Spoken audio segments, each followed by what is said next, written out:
할렐루야. 오늘 2월 19일 주님의 큰 축복과 은혜 가운데서 보내는 하루가 되기를 축원합니다. 오늘 말씀은 신명기 8장 17, 18절 말씀 속에서 맨 마지막 당신들은 기억해야 합니다 라고 하는 이 기억하는 능력, 이것이 바로 하나님께서 주신 굉장히 중요한 자산이다 라고 하는 사실을 생각해 볼 필요가 있습니다. 그 중에서도 이제 이런 모든 것은 하나님이 주신 것이다 라고 하는 것을 기억하는 것은, 기억할 때 우리들에게 나타나는 태도가 겸손이겠죠. 그래서 오늘 겸손이라고 하는 것을 한번 생각해 보려고 합니다. 겸손을 어떤 성격적으로 정의하는 사람도 없지 않아 있어요. 저 사람은 뭐 천성적으로 겸손하고 어떤 사람은 천성적으로 교만한 것처럼 이렇게 말하죠. 그러나 성경에서 말하고 있는 겸손이라고 하는 것은 성격이 아니라 깨달음입니다. 무엇을 깨달으냐 하는 것은 누가 나를 여기까지 이끌었느냐라고 하는 질문에 대한 정직한 답이죠.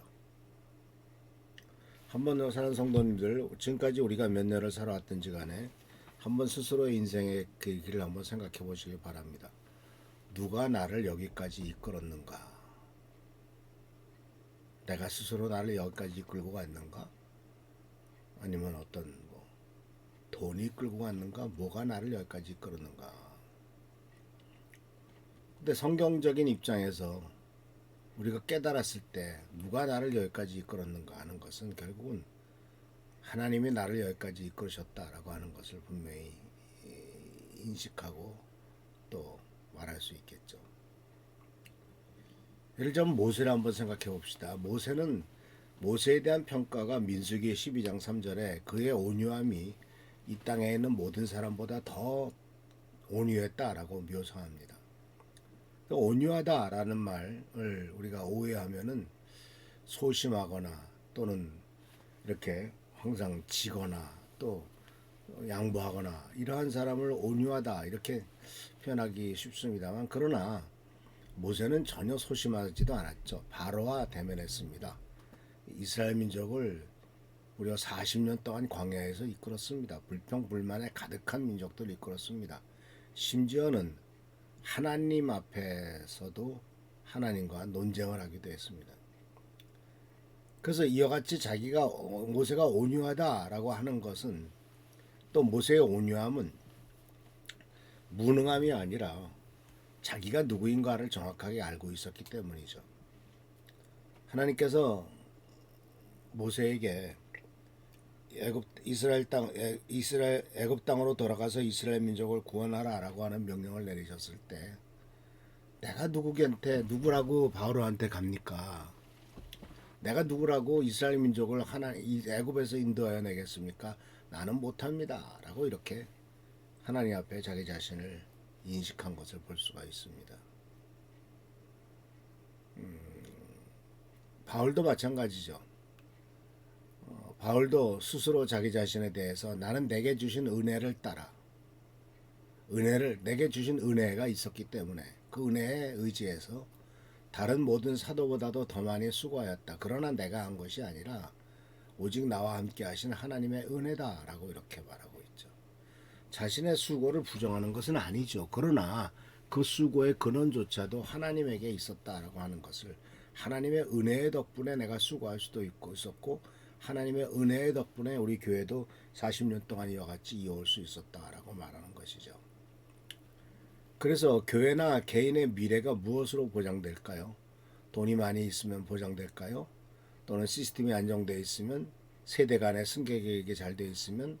그러나 이 모든 것들이 다 중요하기도 하지만, 그러나 성경은 분명히 우리들에게 가르쳐주고 있는 것, 그것은 바로 근본적인 것인데, 그것은 바로 기억하는 능력이다라고 하는 것이죠.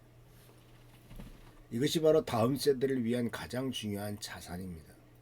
신명기 8장 18절의 마지막에 이렇게 됩니다. 당신들은 기억해야 합니다.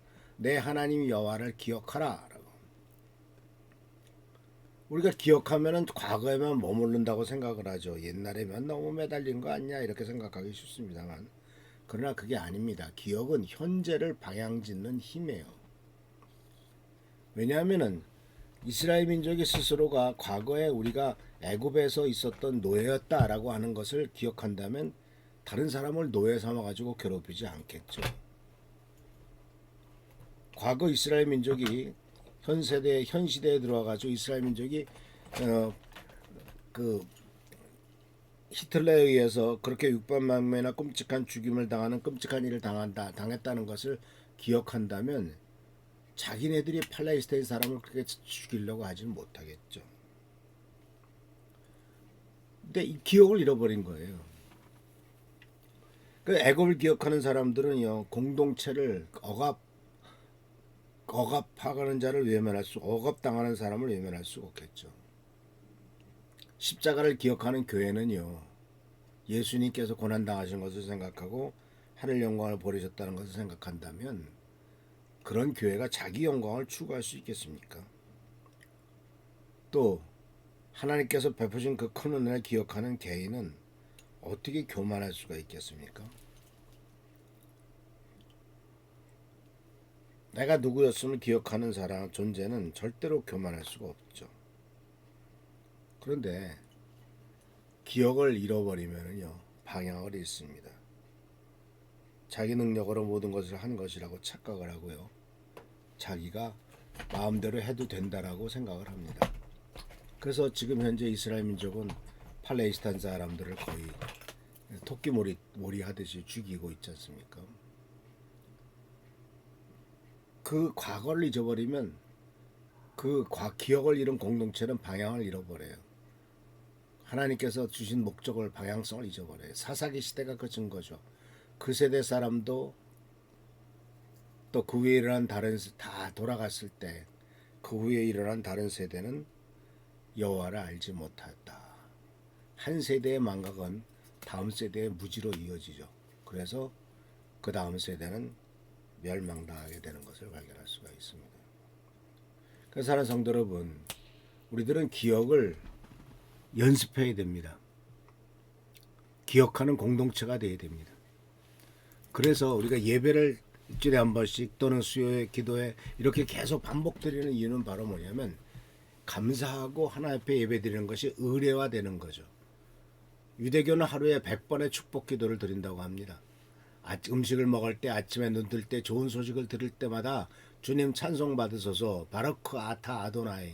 이것은 형식주의가 아니라 지속적으로 기억의 훈련이죠. 그리고 또 우리 미랄교회는 고백하는 공동체가 되어야 됩니다. 성공 간증이 아니라 실패에 대한 고백, 도움받은 이야기, 다른 사람의 은혜를 나누는 문화. 그래서 나는 이렇게 성공했다가 아니고 나는 이런 도움을 받았다라고 하는 스토리가 더 중요하다는 것이고, 또 나누는 것들이 아주 구조화되어야 되겠죠. 내 개인의 선의가 아니라 제도로서의 나눔, 수입의 일정 비율을 자동적으로 선교와 구제에 배정하는 것, 이것이 내 것이 아니라 하나님 것임을 지속적으로 확인하는 행위가 그런 모습이고, 마지막으로 겸손한 것, 우리가 자신의 한계를 인정하고 다른 사람의 기여를 공개적으로 인정하고 우리와 함께라고 하는 언어를 사용하는 문화가 됐을 때 이 교회는 과거에 하나님이 베푸셨던 것을 기억하면서 그 기획의 은혜 속에서 나가야 될 줄 믿습니다. 그래서 우리는 항상 우리가 지난 미랄교회 40년은 우리의 능력이 아니라 하나님의 은혜였습니다. 또 그 버텨온 것도 하나님이 주신 능력이었고 하나님께서 축복하셨기 때문이고 불쌍히 여기셨기 때문이다 하는 고백을 우리가 해야 될 것이고요. 또 우리의 성장은 바로 주님의 은혜이고 우리의 미래는 우리의 계획이 아니라 주님의 언약 안에 세워진다라고 또한 우리들도 마땅히 고백해야 될 줄 믿습니다. 이 고백이 진실할 때 하나님 주님께서는 다음 세대를 우리에게 안심하고 맡기실 것입니다. 왜냐하면 능력의 근원을 아는 공동체만이 그 능력을 올바로 사용할 수 있기 때문입니다. 기도하겠습니다. 주님, 우리는 우리가 가진 모든 것이 주님으로부터 왔다는 것을 고백합니다. 지혜와 건강과 기회와 만남도 모두 주님의 손밀한 것을 잊지 않습니다. 그러나 우리는 너무나 쉽게 있습니다. 성공하면 내 능력으로 생각하고 안정되면 주님을 밀어내며 풍요로우면 감사를 잊어버립니다. 우리를 용서하여 주옵소서. 또 우리를 일깨워 주시고 우리를 겸손한 청지기로 만들어 주셔서 하나님의 일을 잘 감당하는 우리가 되도록 축복하여 주옵소서. 지난 40년을 인도하신 주님, 앞으로 40년도 인도하시고 우리가 능력의 근원을 잃지 않을 때 주님께서 우리를 통해서 더 큰 일을 이루실 줄을 믿사오니 축복과 능력과 은총과 은혜로서 우리의 내 삶을 축복하옵소서. 예수 그리스도의 이름으로 축복하며 간절히 기도하옵나이다. 아멘. 오늘도 주님의 은총과 은혜 가운데 승리하는 하루가 되기를 축원합니다. 할렐루야. 축복합니다. 이제 설날도 끝나가죠. 안전하게 돌아오시고 또 일상으로 돌아가는데 부족함이 없으시기를 축원합니다. 할렐루야. 축복합니다.